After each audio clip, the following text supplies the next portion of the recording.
So welcome to those who've just joined. I had said we are going to start promptly at 4:05. I'm just giving everyone the opportunity to join the webinar.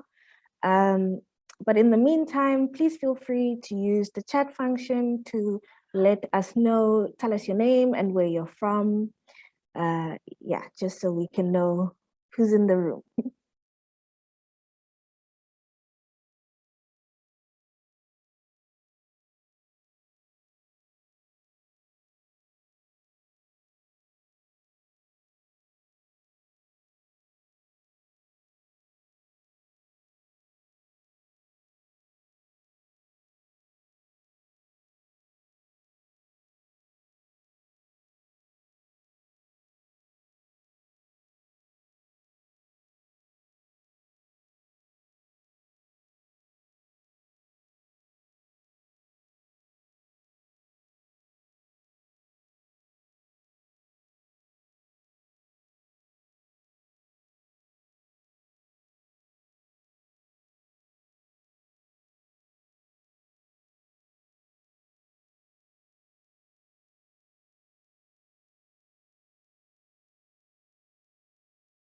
All right, I think we can get started. Please feel free to continue introducing yourself in the chat, but I think we can get started now. Welcome everybody to the REFA Festival, first and foremost. This is the session part of the Economics Blind Spot of Social Reproduction stream. And this session is particularly called what is social reproduction, and it will give a theoretical overview of social reproduction as a concept and how it has been overlooked by mainstream economics and the implications thereof. So I know personally I have had quite limited engagement during my normal curricular academic activities at school with this topic, so there's definitely a need for such a session. And if I'm to take my experience as an accurate reflection of the average, then yeah, I think we all need a little bit of this session. So I'm looking forward to learning from our speaker, as well as to learning from each other. So first and foremost, I'd like to introduce myself. My name is Asanda Lobelo. I'm a master's in applied economics student at UCT, so that is the University of Cape Town. I also work as a research analyst for an organization called JPAL Africa, and I have served as part of REFA UCT, the student chapter.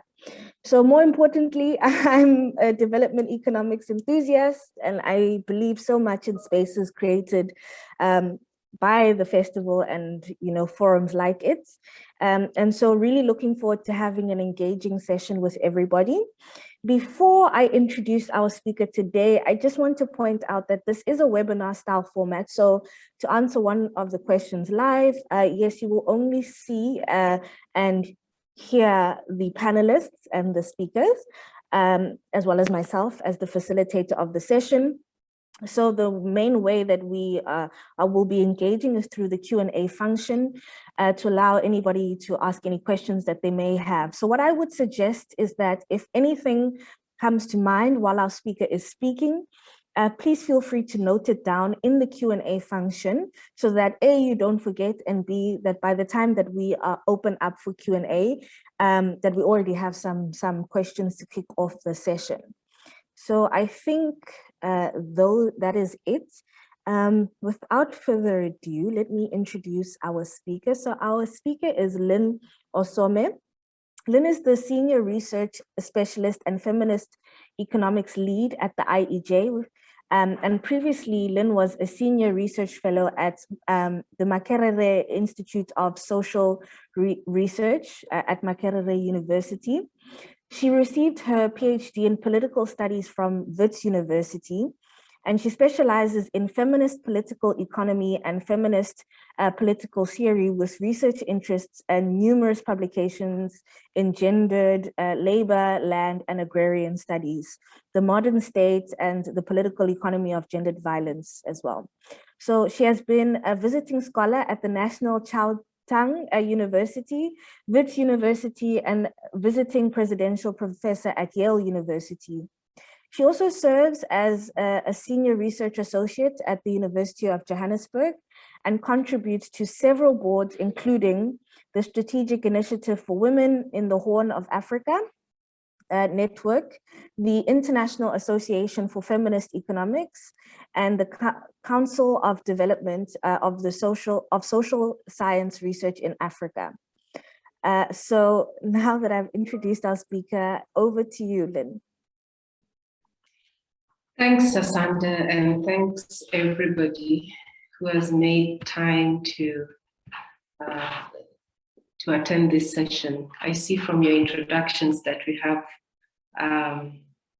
participants from all over the world, not just the continent, and I look forward to engaging with you. I'm gonna speak for a while. Sandra has given me 20 minutes, and then after that, I understand that there will be a more interactive session, a Q&A session. So what we're going to speak about today is, what is social reproduction, and to give a theoretical overview. This is a concept I'm sure many of you have encountered it, and it is a concept that has gained quite significant traction in recent years, and especially in 2 years, it has gained traction, and for good reason. And I think that will become clearer as I speak. And it's a good thing for feminist economists, because it's a concept and notion that we've been speaking about for a very long time.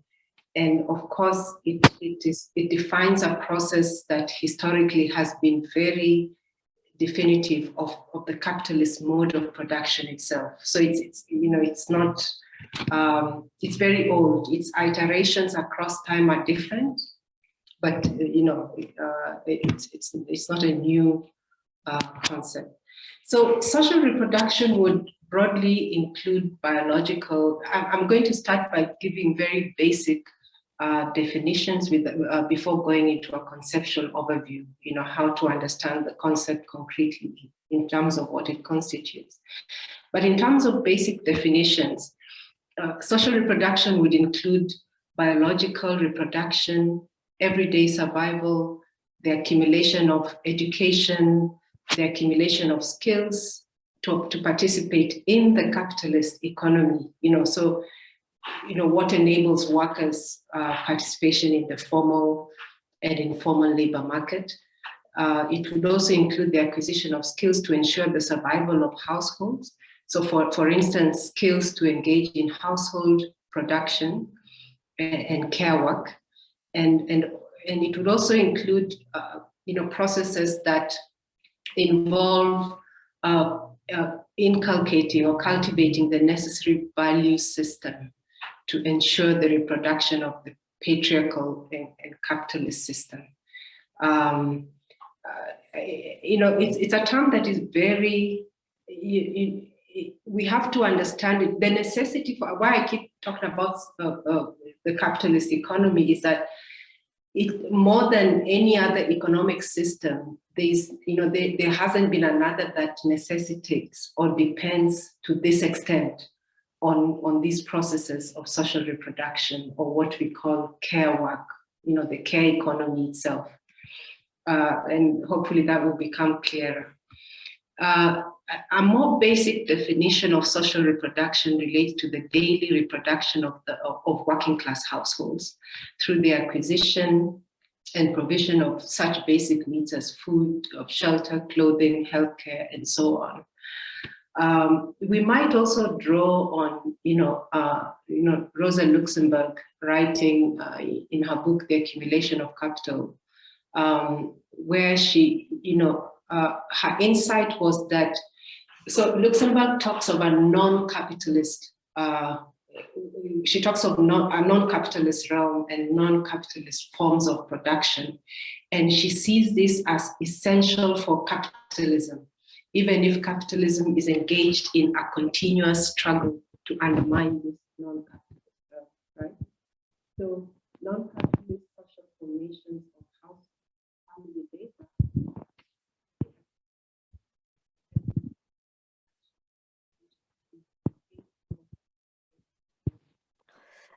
Sorry, Lyn, to interrupt you. I think we've lost you on sound a little bit.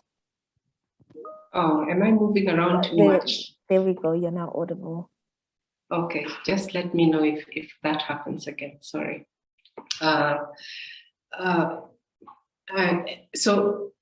This gendered labor that we are talking about, all these processes, we can think of them also conceptually as gendered labor.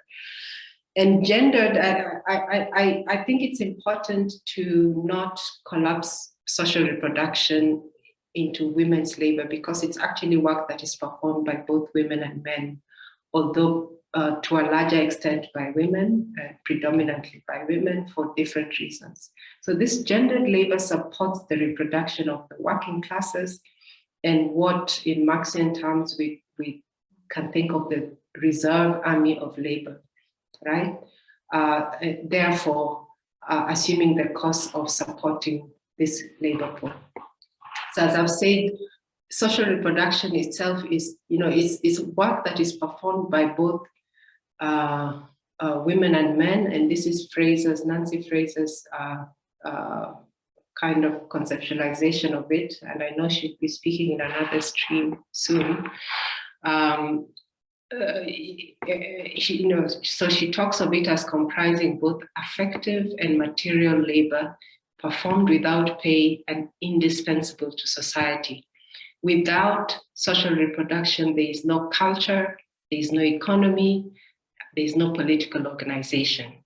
And according to her, no society that systematically undermines social reproduction can endure for long. And of course, her great insight is to show that this is precisely what capitalism has been doing, undermining this realm.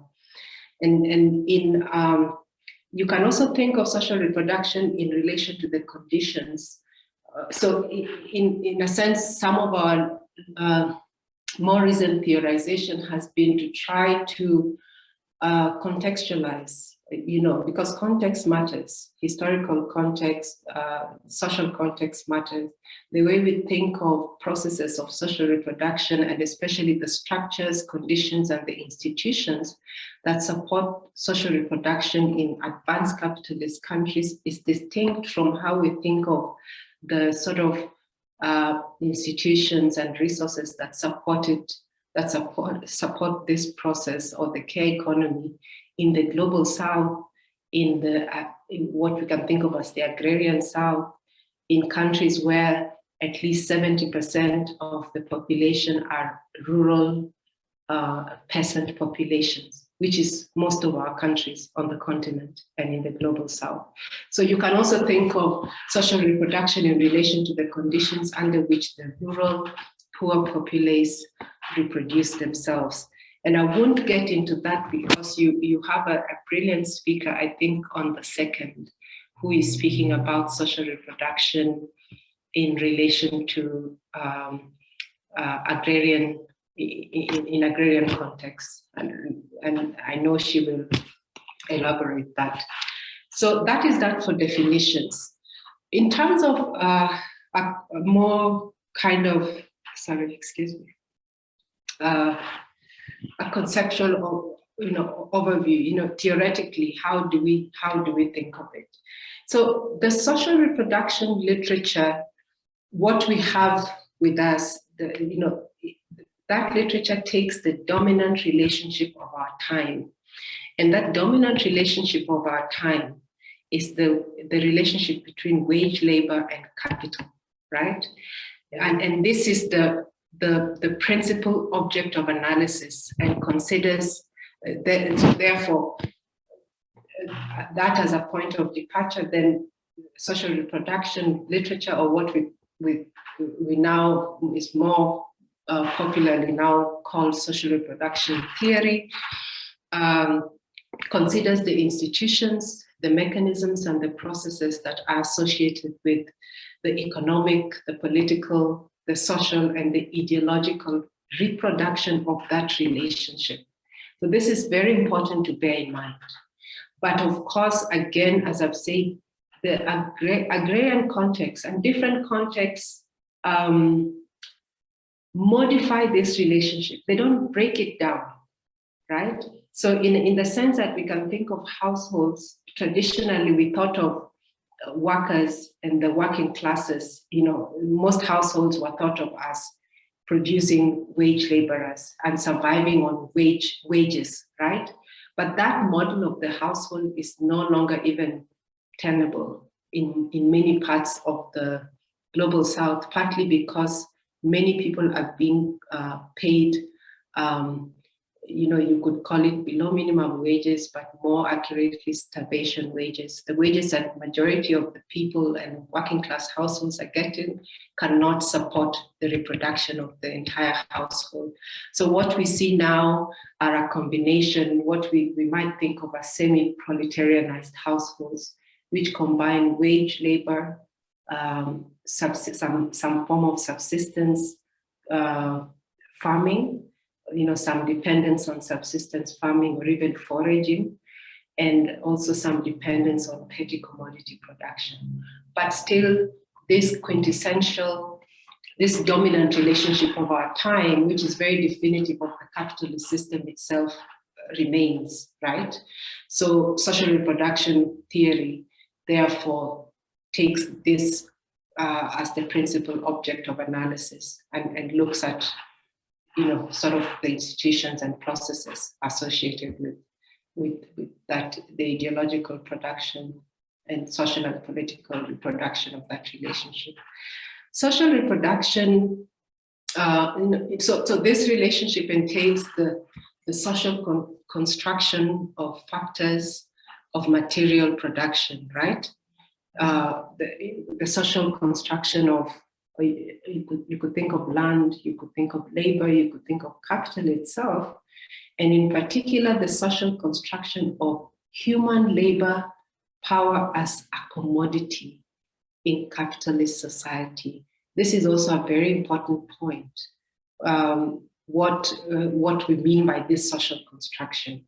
So labor itself, human labor power itself becomes a commodity, right, in capitalist society. And I'll explain more about the significance of this. In traditional political economy, the sphere of reproduction in theory has often been relegated to a woman question, right? Or given over to, it's thought of in terms of the cultural sciences, right? And this, and part of what feminist economists, feminist political economists have been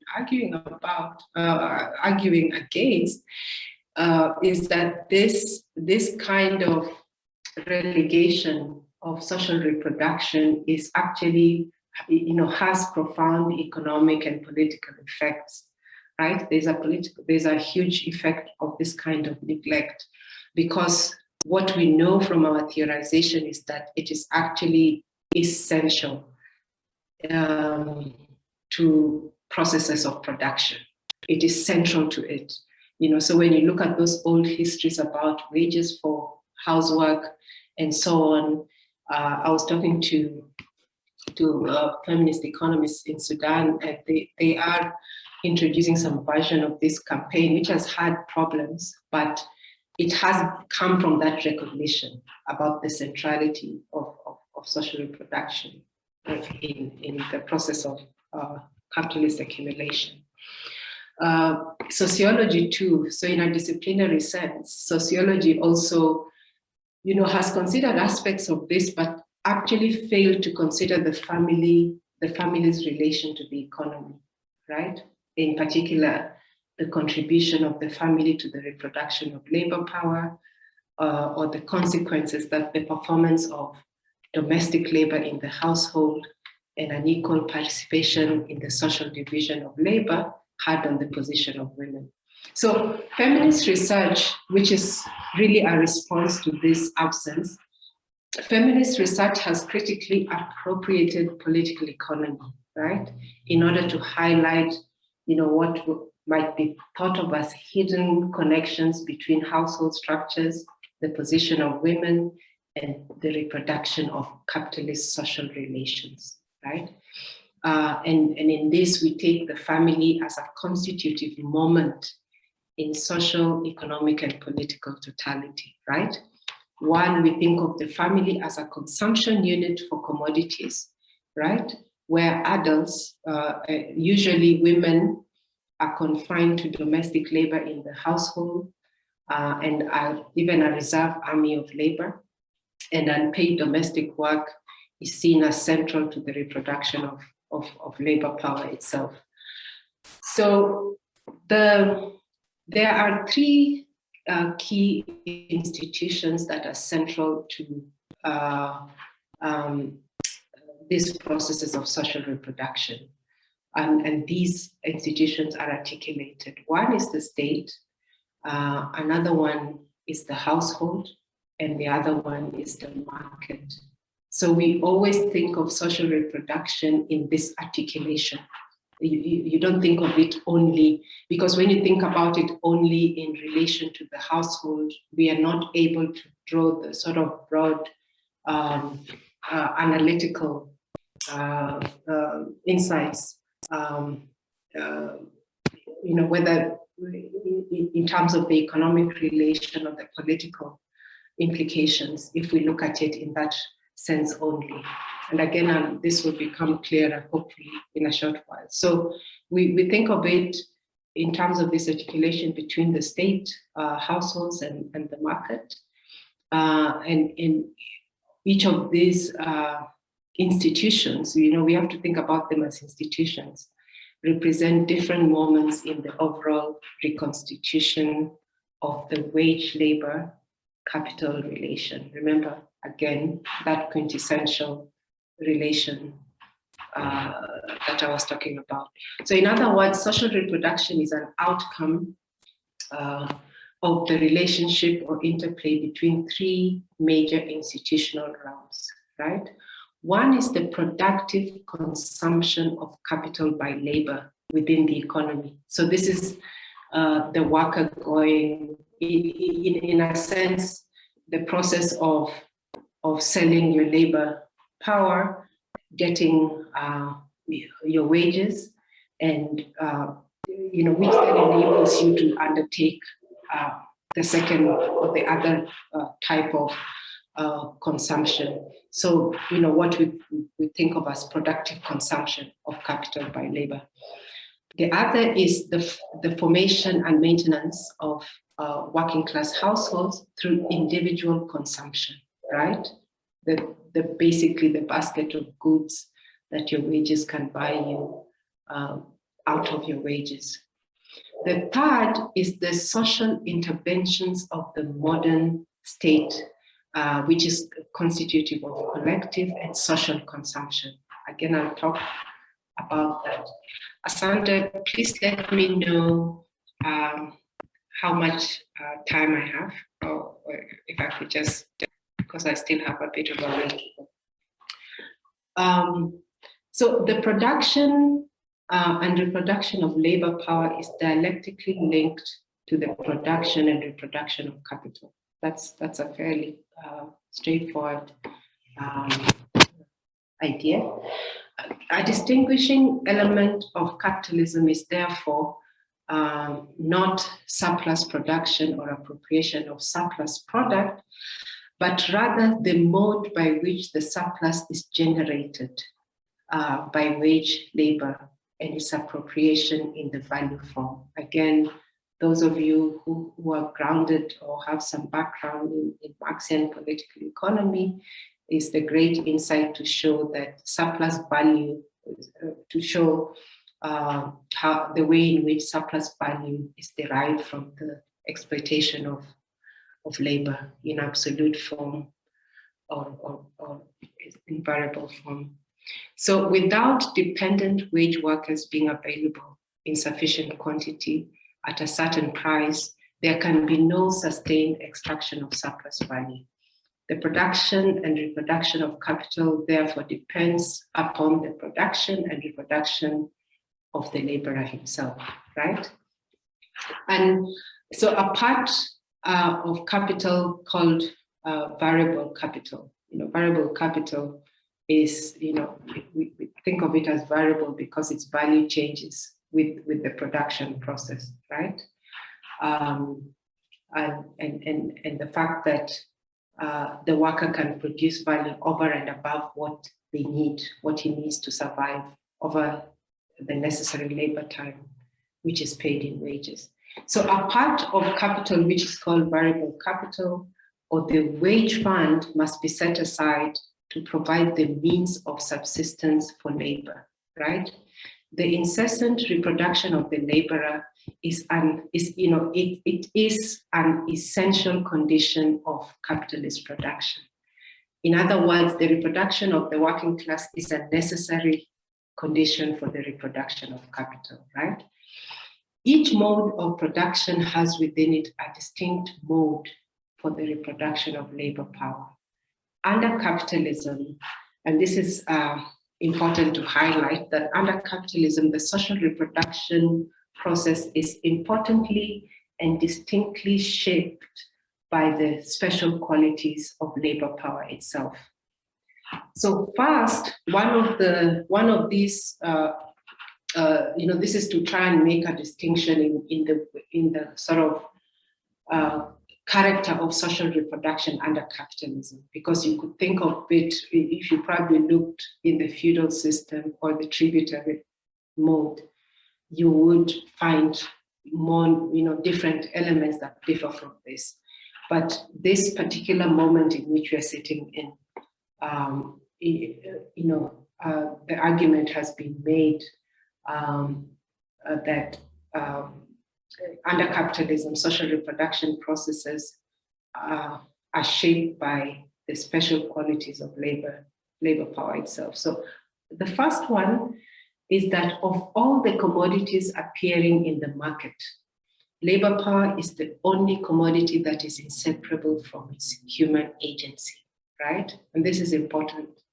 It is a commodity like no other.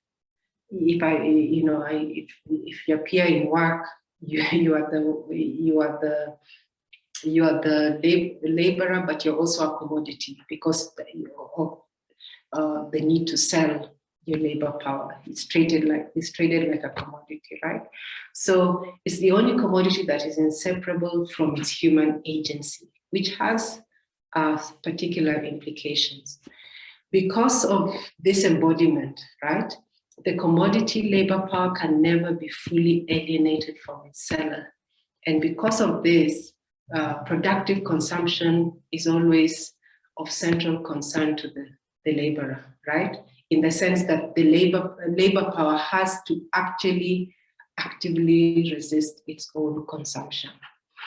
The second point to make in terms of these special qualities of labor power is that it is expressed in its relative indeterminateness, right? In the relative indeterminateness of the value of labor power. In other words, the social and historical element which enters into the constitution of its value is indeterminate, right?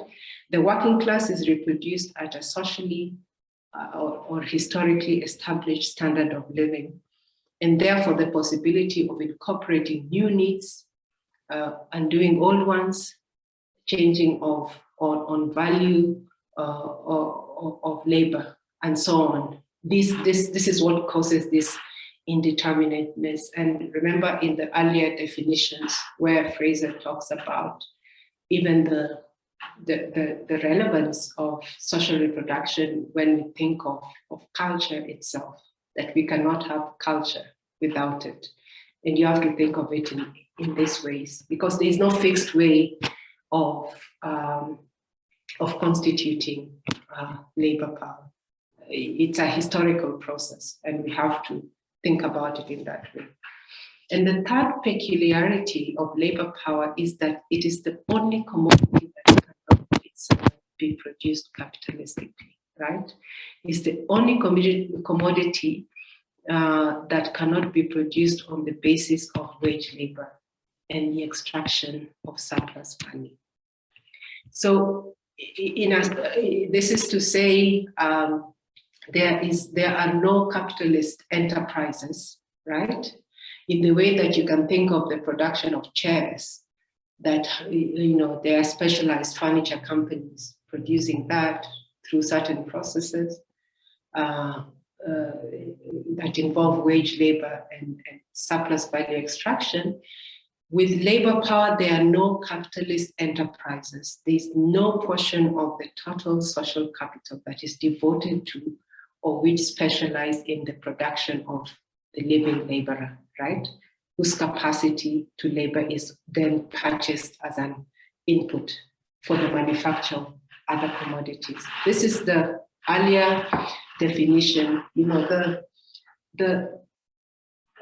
process of bringing people to life itself. You can't manufacture life. You can't manufacture human life. It has to be born. And that is a huge part of how we have to think about this. So there's a finiteness to the production of the living laborer itself, right? And conditions that are actually cannot be controlled through these capitalistic processes. It's part of why we are trying to wrestle some of these things back. So unique. It is also unique in that of all commodities under developed capitalism, the production and reproduction of labor power is in fact antithetical to capitalist forms of organization, right? And as such remains external to the sphere of surplus value production. So this particular peculiarity establishes the radical, what we can think of as a radical separation in modern capitalism of the sphere of the production of commodities on the one hand, and the sphere of the reproduction of labor power, right? Because the other side of it, and again, back to that whole debate around wages for housework, what do we pay women for? It is that if that was to be incorporated and remunerated, how we have been demanding, the system might collapse.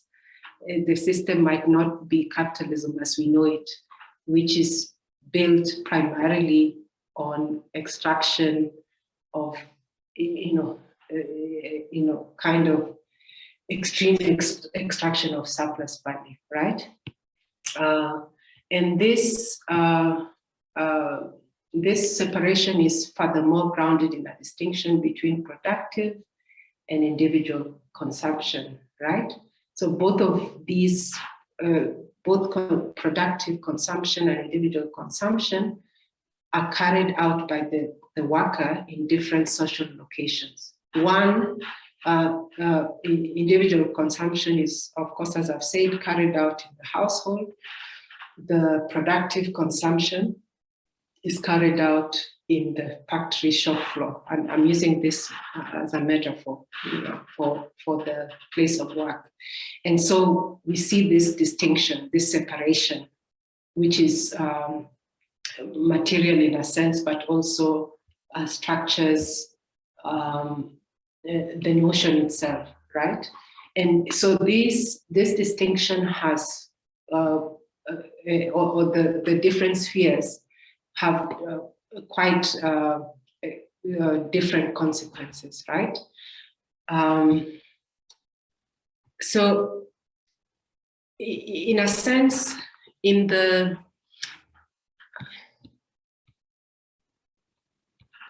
sense, maybe if I could jump in there, Lyn, yes. just to give you a 3 minutes, time. Okay.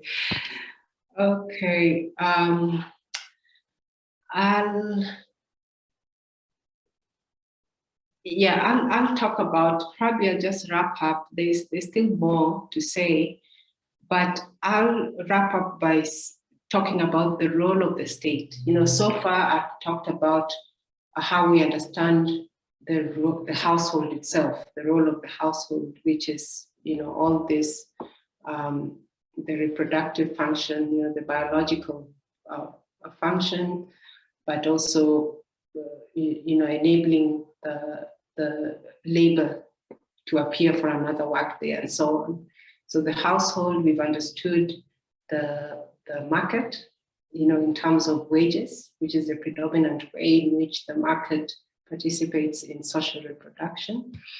The third one is this, you know, we have to look at the state also, you know, so there are a number of central forms of state intervention, which are quite important in the analysis of social reproduction processes. One, you would think of industrial welfare policies, right? And these are policies that are directed at the point of production to regulate the capitalist consumption of labor power. So you could think of factory legislation that fix maximum working hours.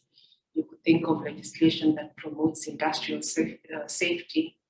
You could think of health standards, and you know, also legislation that excludes certain categories of the population from certain forms of production. There are also, you could also think of the state in relation to the ways in which the state sets parameters to the labor market, right? So establishing minimum wages, exclusion of young and old people from selling labor power, right? Through either, you know, what is free primary education. I don't know what it's called here.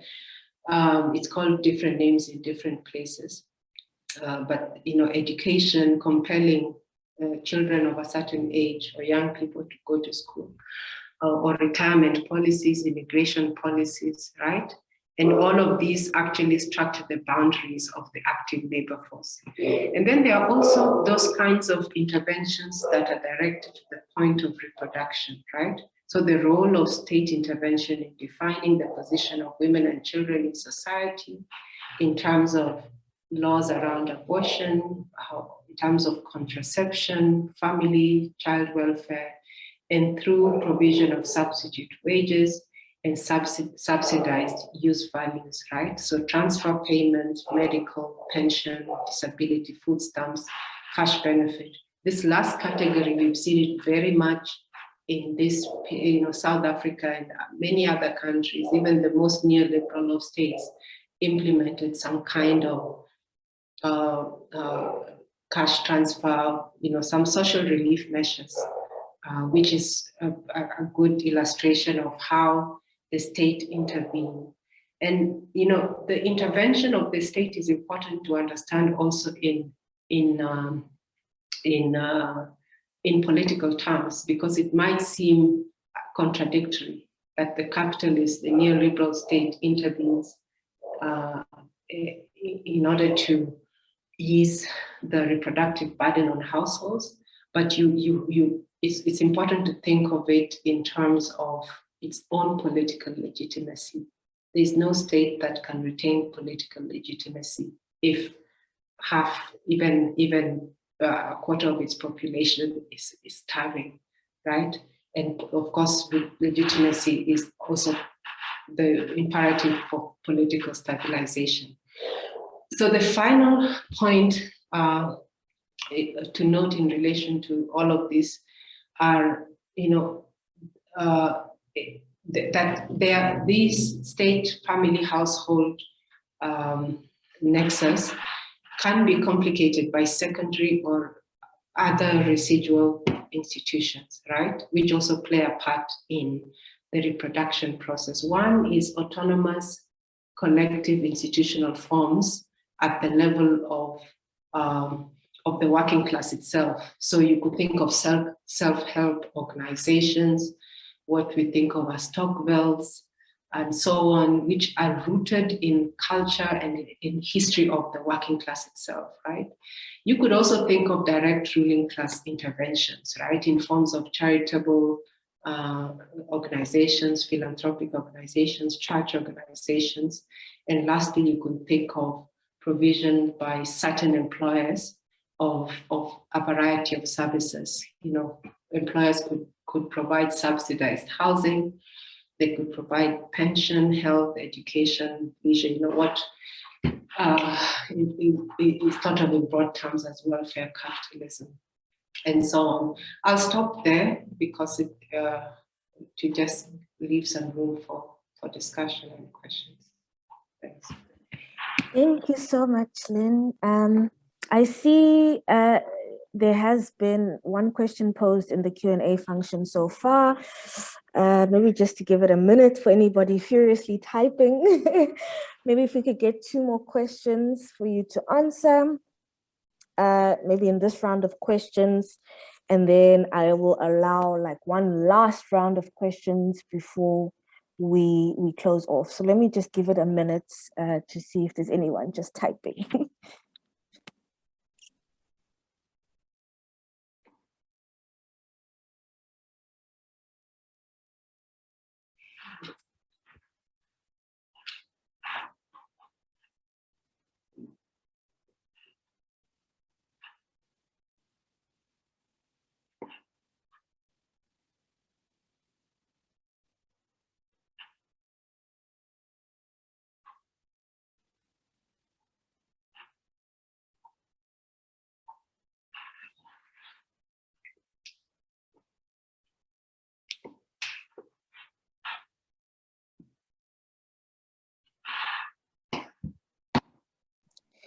So maybe if I can read this question so long, and then if there are others that come, then there are others. But I have a few of my own as well.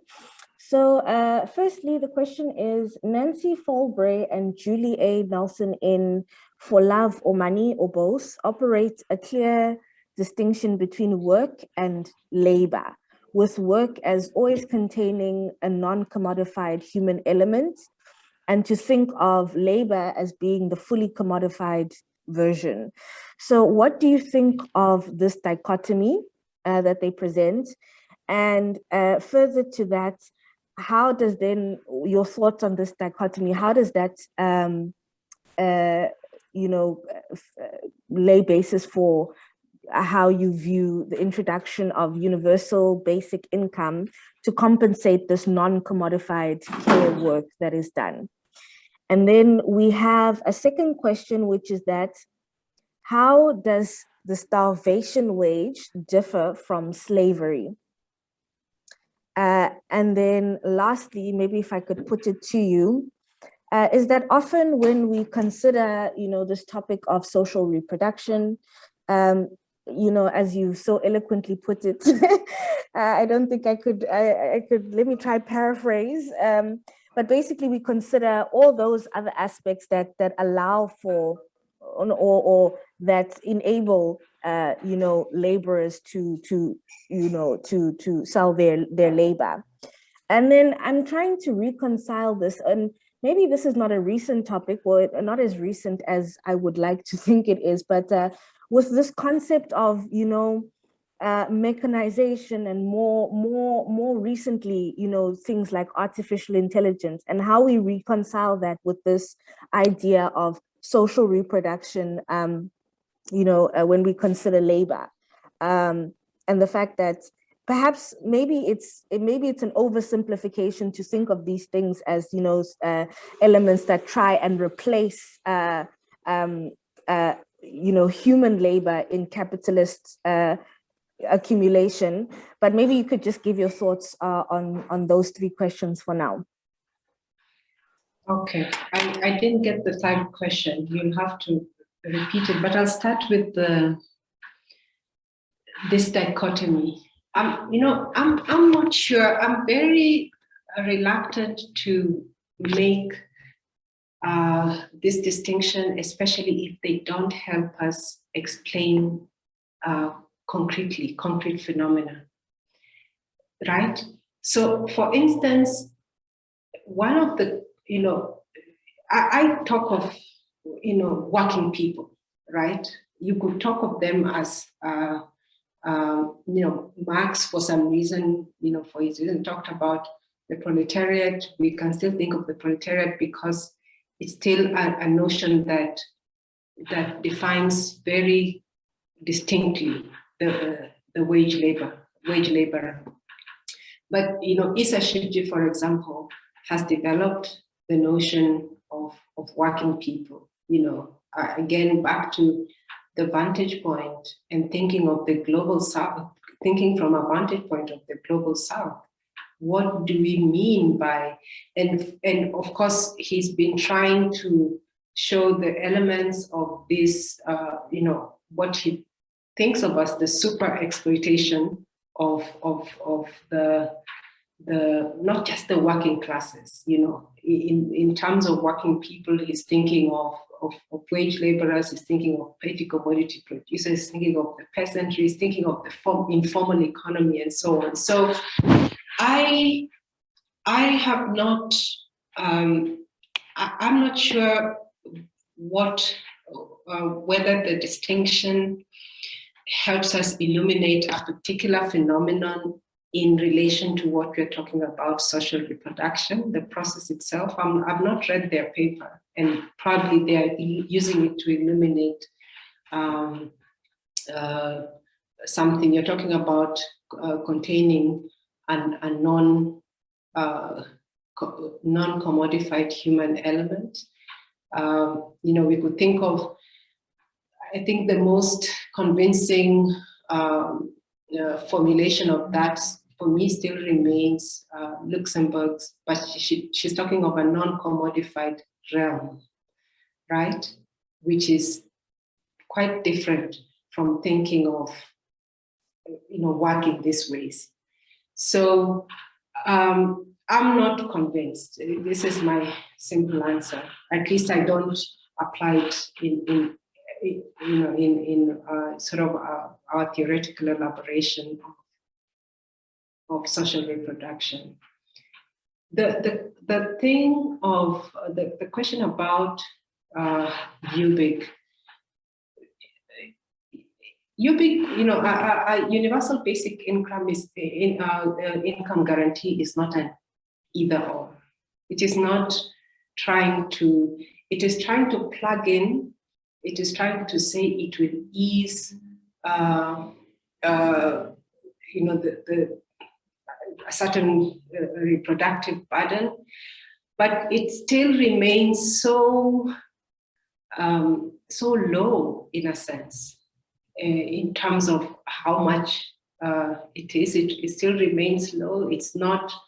I think it's not a compensation. I don't think it can compensate this non-commodified work. If you are to commodify anyway, what with these processes of social reproduction, as I said earlier, the system would probably crumble. So we can't think of a UBIG in that way. We can think of it as some kind of relief, but we also, I think, have to fundamentally think about it in terms of its political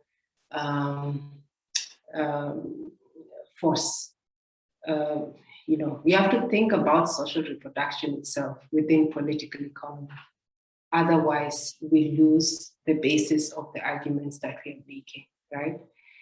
On the question about how does starvation wage differ from slavery, I mean, one is that slaves do not have rights in the way, we are thinking of workers are paid, they're paid starvation wages, but even those who are not unionized can organize in certain ways, can gain recognition in certain ways, as undocumented workers, as citizens, definitely. They're human. They have certain rights. So at a very basic level, we are just talking about two different categories of people. Slaves, you know, in slavery, we are talking about chattel. It's even less than commodity, because if you're being exchanged, the exchange is between the people who own you. You don't even own yourself. So I think it's, again, we have to be careful with the kinds of, some of this language might sound good politically, but they don't help us in our analysis. Asanda, I didn't get the title. Is it from Nancy regarding wages for housework? Do you think this is something that at the time should be having more campaigns and including our? Yeah, you know, I think the wages for the wages for housework campaign, at least as far as I understand, the campaign that was, I think, very much popularized by the Italian feminists at the time, European feminists, was, and I think this question endures. And I'll try to answer this carefully.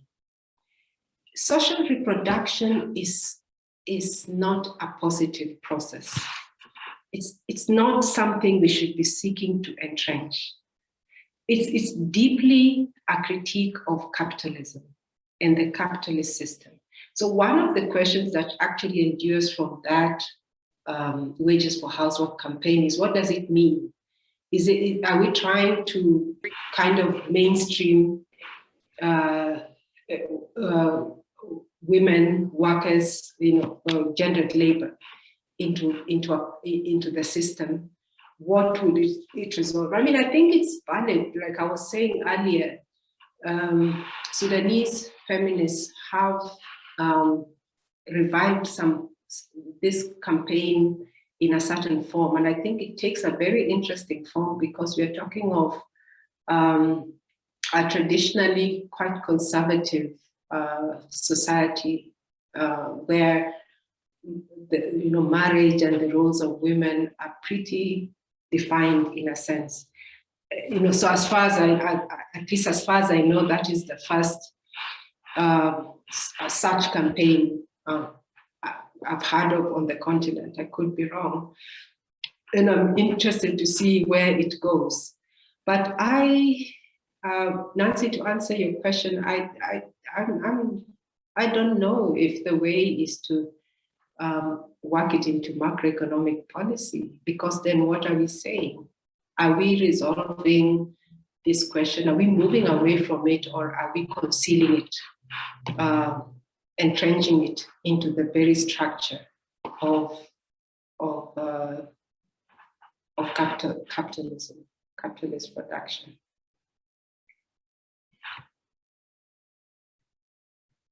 Are there any other questions? Hi, sorry about that. I think my internet connection just cut. I see there are no more questions posted in the Q&A, but maybe if someone has a question that has just come up now, you could just say me in the chat function, and then maybe we can just promote you to allow you to ask your question. But in the meantime, we have this one question from, two questions now from Sasha and Nomanja. Do you think social reproduction is violently imposed by the state? And how do we move beyond these forms of control? And then the second one is that a jack of all trade is a master of none, is what we say, but due to the economic and social challenges which have led to many young and old people to move into different sectors in order to survive. How can the law protect the people from being part-time workers? Because that leads to a high number of unemployed people. And with the taking over or the rise of technology in society, how and basically capitalists making a profit. So the question is basically around how to protect people, maybe through mechanisms like legal. recourse, and policy.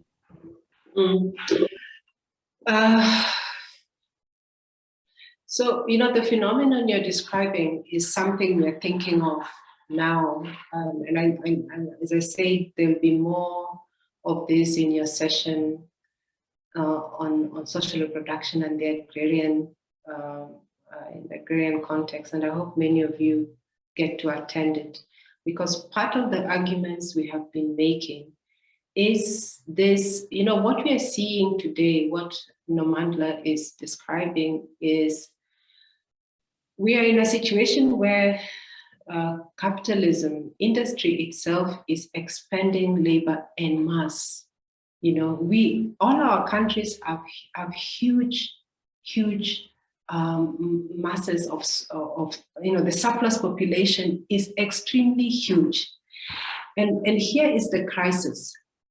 This surplus population is so large to have reached a point where it actually no longer matters to capital, So we are even moved from where, in that Marxian theorization of the reserve army, which was, as the name suggests, a reserve of labor that could be brought in at different times as need be. Someone was reproducing with them when they were not needed. What we are sitting with in the current conjuncture of capital is a massive crisis. We have a massive surplus population, young people, old people, who, yes, as you're saying, I don't even know if they're jacks of any trade. They are kind of just excess. So what I mean by this is that you have a state that no longer cares whether you live or die, right? I don't even want to mention capital. It just doesn't care. And so our theorization has been moving to look at, especially when we talk of land. So we've been looking at social reproduction in relation to agrarian questions and why land, for example, remains relevant, right? Because there are no other basis or resources for ensuring these people kind of keep living, right?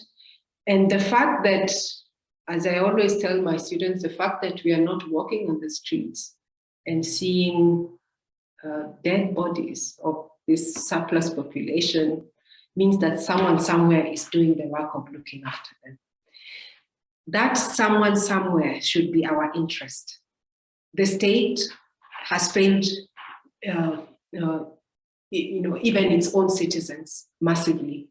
So when we talk of that people need access to the commons, to common lands, this is what we're talking about. We are saying that the law becomes almost irrelevant when you think of those who are so far out of the state, even citizens, right? And I leave it there because it's something that, I can reference some readings that might be useful. Sasha, do I think social reproduction is violently imposed by the state? And how do we? No, it's again, it's the form of the state we're talking about. As I've said throughout, capitalism itself, the capitalist state, the neoliberal state, is going to uphold laws, it's going to uphold policies, it's going to uphold systems that exploit workers, right? It's a state that does not function on behalf of the people. It is a state that functions on behalf of capital. So, there's no monolithic way of talking about the state. Would processes of social reproduction look better under socialism? The versions that we saw in Europe with the social democratic state definitely showed some version of how the state can ease that burden. But then it introduces questions of citizenship. Anyone who is marginal or seen as access to that state suffers. But I think the major point to remember is any state, again, thinking politically, there's no state that can retain its legitimacy by completely squeezing its citizens. So it also might be some kind of falsity to say that the state is the one pushing. That's why we've seen in this past year and a half, the SRD has had to be extended a number of times, twice or so here in South Africa. The discussion of UBIC is back on the table with much resistance, right? But it is the nature of the interest. It shows the competing interests within the state. But even the most conservative and neoliberal states has to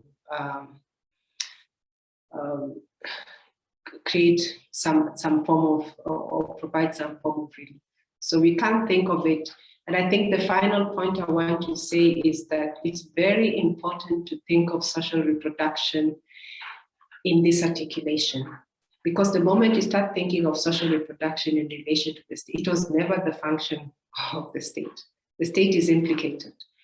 You have to think about it in this articulation between what are the shifts that we are seeing in the market, in the labor market?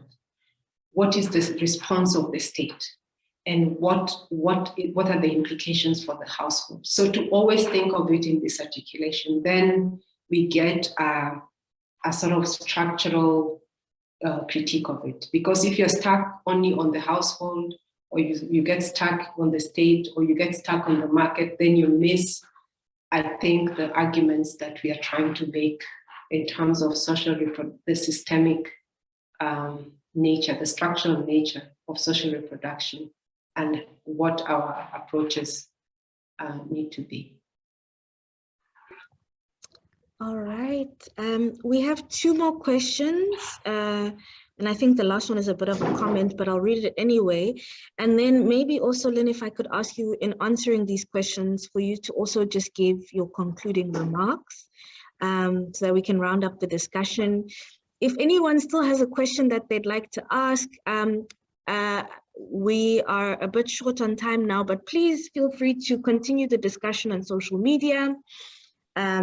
Yeah, there are definitely people willing and ready to engage you.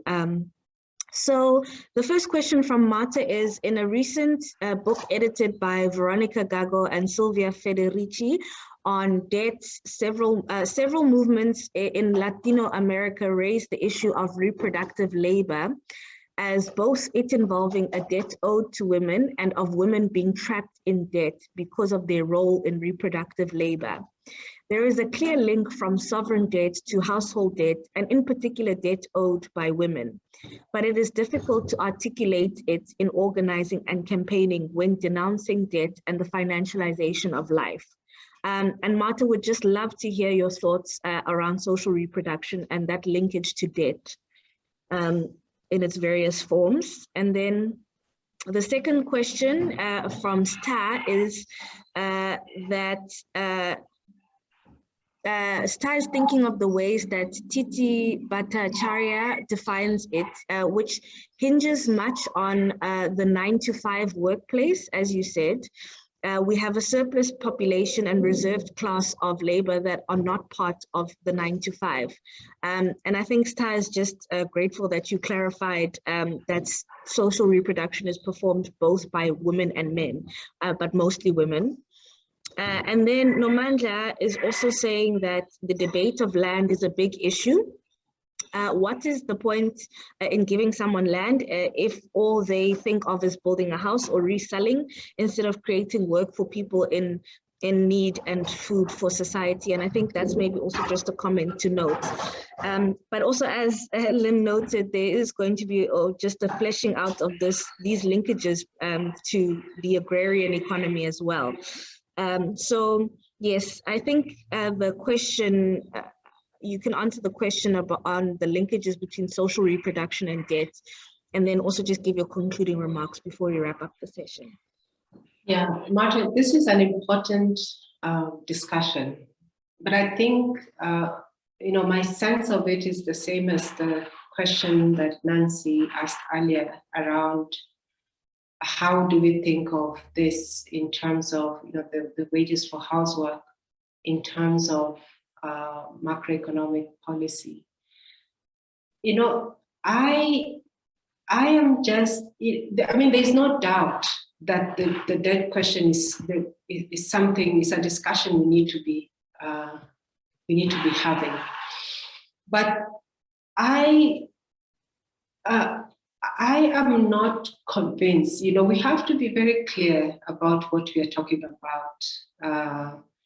I think we can definitely create avenues, but also when you look at the history of it, for example, just look at the microfinance, the history of microfinance and in India and other places, and the disastrous outcomes this had for women and for these poor households, which became very highly indebted.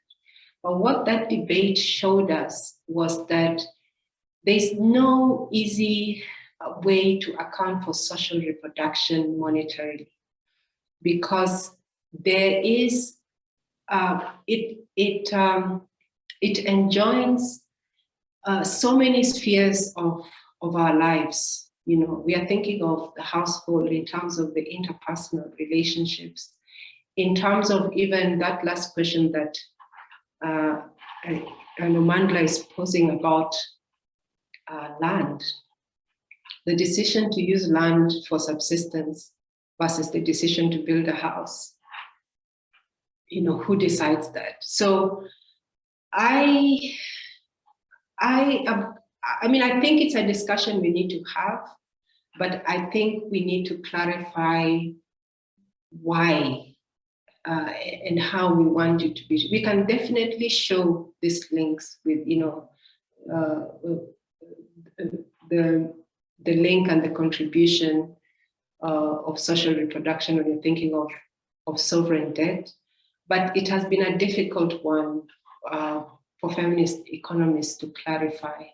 But I think we have to work on, I think, the specific conceptual questions and ideas regarding what we are demanding. Star, yes, absolutely. We are sitting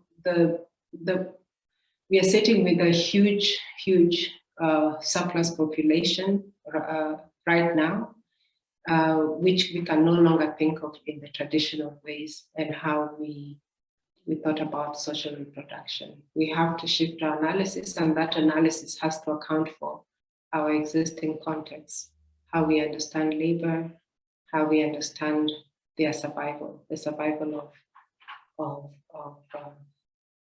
households in the global south.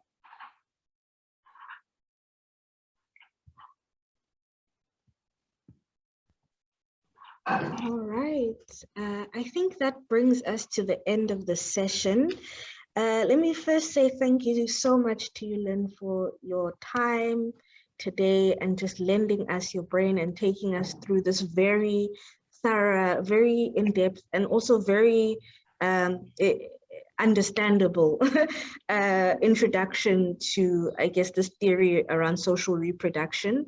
I found it very useful, and I hope I speak on behalf of other attendees and other participants in this session here today. Let me also thank the participants for joining this session today. I would like to just post the link for the REFA Festival website, where you can find the links to The other sessions, as noted, there are some things coming up in case you want to join those sessions as well.